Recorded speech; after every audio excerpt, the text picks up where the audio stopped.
Okay, so we've had a look at Let's Learn English from the point of view of a student. What I'm going to do now is give you the teacher's view of the platform, showing you how the teacher can look at the student's performance, can set a course book for the students to follow, etc. So I'm firstly going to log in as the student, as the teacher, Mary Peters. As you can see here, Mary Peters, she has a similar type of dashboard to the student, but of course she has different information available to her. She of course has access to the study area, exactly the same as the students have. But also she can see all of her students here. She clicks on your students, and this is where all of the students in the different classes are listed here.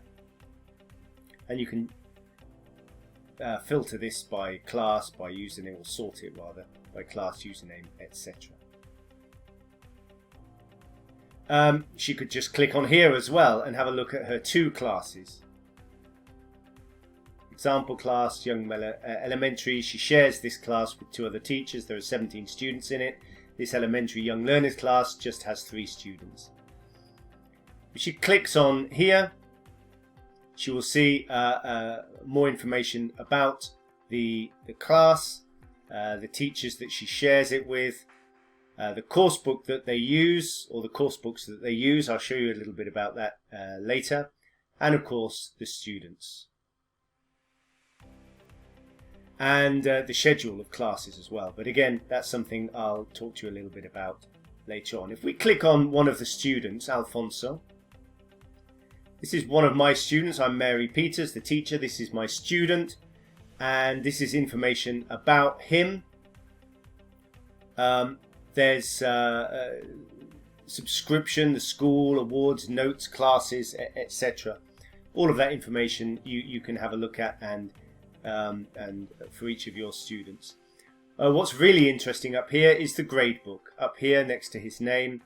The grade book is all of the grades of all of the exercises that he has taken throughout his time using the platform. This is the repository for all information about his grades. So this can be, you can have a look at the grades over time. You can have a look at lots of different types of report about this particular student and his grades. And you can also use these ideas to filter, these choices to filter. And you can export all of this information as an Excel file or a PDF file or whatever you like.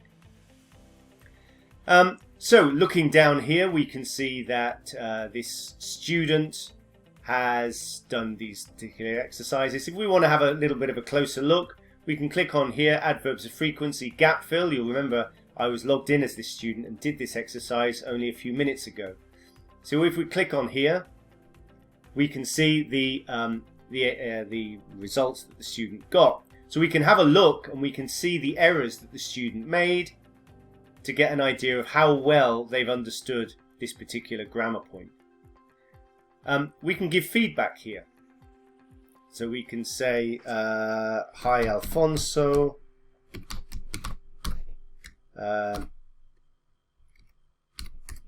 You did quite well here, but if you don't understand everything, contact me. So again, you can do that. You can give feedback to the students on all their grades and see that. You can see the history. You can see that this student has, for example, has done this exercise twice. The first time they did it, they got 20%. The second time, they got 50%. This will help you if students are saying to you that they want to go up to the next class and that they're brilliant and everything, and that they always get 100% in their tests on the learning platform. If you click on any of those tests, you will see that they've got 100%.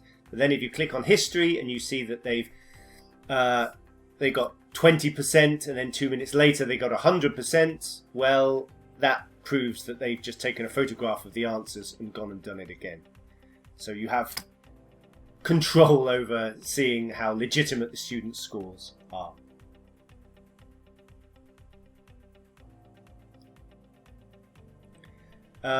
Okay.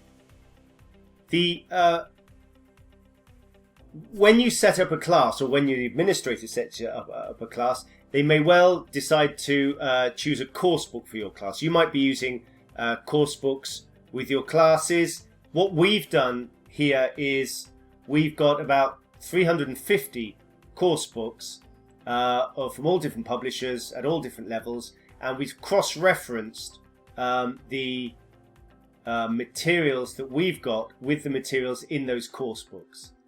We don't have anything from a course book literally on the platform, except when it's been requested by, for example, the publisher Black Swan. For example, we work with the publisher Black Swan, and we've got their PDFs of their course books on the platform. But you know, that's an exception. If I click here, click on library and click on course books, I'll see all of these different course books. So how many is it? 352 different course books. I can click on any of these. So I don't know, for example, I might click on, I don't know, compact preliminary. Okay. So this is the unit in the book. This is the area in the book that it focuses on. This is what we've got on our database, which covers the same material. This is a course book called Compact Preliminary for Schools. It's there to help students prepare for the PET exam. In Compact Preliminary for Schools, Unit 5, they will be talking about future forms. We've got a Unit 1242, going to and will. They will also be talking about food and restaurants. Here we've got a reading on food and a listening on ordering in a restaurant. All we need to do is click on one of those rows, and we go straight through to the particular exercise. It's another shortcut that we've got, which makes the life of a teacher easier. Okay. You can set a particular course book for your students. So if I go in as Alfonso, I think this works. And if I click on his class or his details,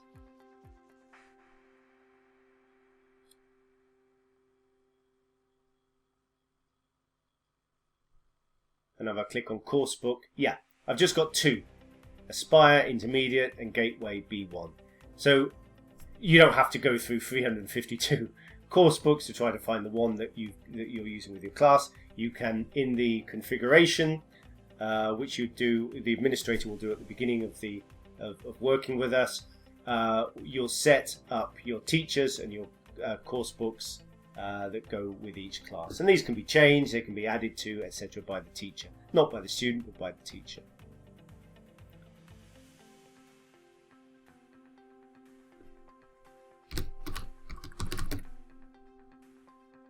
There's lots of other things that the teachers can do here. For example, if I look at the weekly stats, you can see some very quick statistics from your classes showing who accessed the platform, how long they sent on them. There's lots of very, very detailed information, but this is a quick check just to make sure that the students have accessed the platform when they've been asked to do so.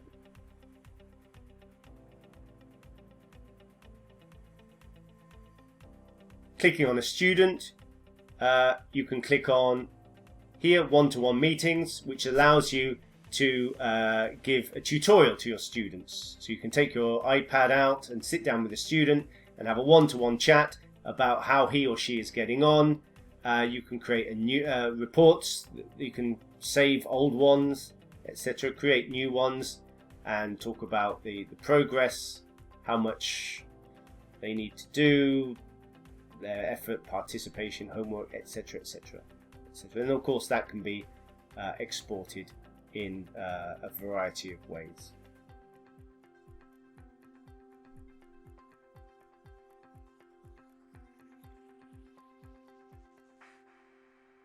There is a notice board. Notice board for everybody. There's one for each teacher. There's one for each student. This is where you can pin notices for your students. Students can write notices to their teacher or to other students. Teachers can write notices to their students or to the other teachers. Administrators can write notices to the whole school. You can read the notices that have come in by clicking on them. You can write comments on them, etc. You can create a new one easily by just clicking here and adding the details. It can be about a meeting, it can be an exhibition, anything here.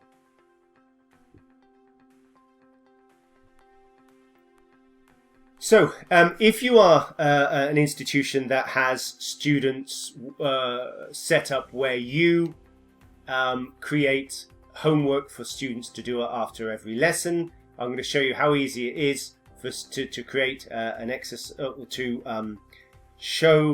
to create some homework for your students using the platform.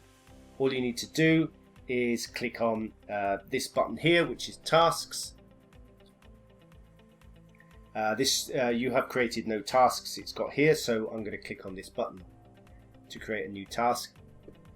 This is some homework, and who is it for? It's for the students in selected classes. Example class. So I'm going to create some homework for the example class. Press save. Title can be, I don't know, homework for next class. Yeah.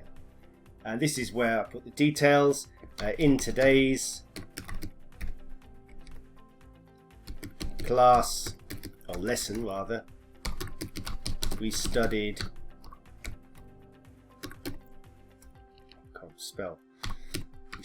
the first conditional.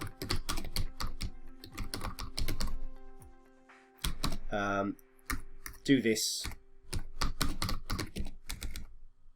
unit from the platform for your homework. Okay, and I'm going to set the homework or select the unit and give it to them in a second. First thing I'm going to do is create a start time and a finish time. So we'll do that for the 29th of September. And this is the homework, and I'm going to click on save. So what I need to do now is I need to go to the study area and either go through the grammar units to look for the first conditional, or I can actually write it first. I can write it here. First conditional, 1240. Click on here, and I go up here and I click on this button here that says add to task list. Choose the homework, and that's been added. Very quick, very easy to do. If I log in as the student,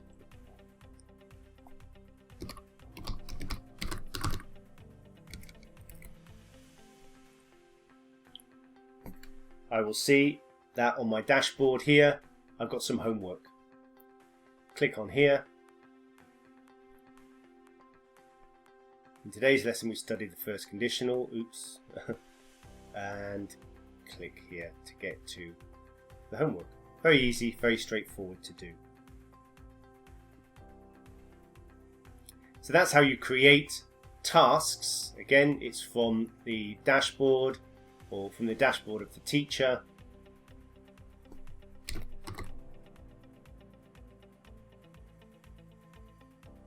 Click on tasks, create the task.